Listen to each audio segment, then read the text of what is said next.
ભરૂચ શહેર એ ડિવિઝન પોલીસે છેલ્લા 7 મહિનાથી પોલીસને ચકમો આપી ફરાર થઈ ગયેલા એક આરોપીને પશ્ચિમ બંગાળથી ઝડપી પાડ્યો છે।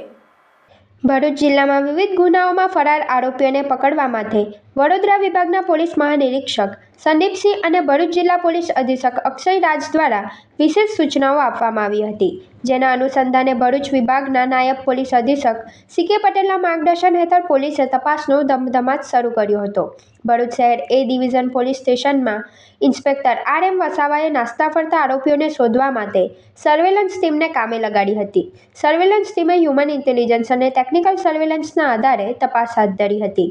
પોલીસની આ જહેમત રંગ લાવી અને ટીમને સફળતા મળી। પોલીસે ભરૂચ શહેર એ ડિવિઝન પોલીસ સ્ટેશનમાં નોંધાયેલા BNSS એક્ટની કલમ 305 હેઠળના ગુનામાં છેલ્લા 7 મહિનાથી નાસ્તા ફરતા આરોપી મિલન ઉર્ફે જીત દાસને શોધી કાઢ્યો હતો। આરોપી મૂળ પશ્ચિમ બંગાળના હુગલી જિલ્લાના સાલેપુર ગામનો રહેવાસી છે। પોલીસે આરોપીની ધરપકડ કરીને હવે તેની સામે કાયદેસરની કાર્યવાહી હાથ ધરી છે।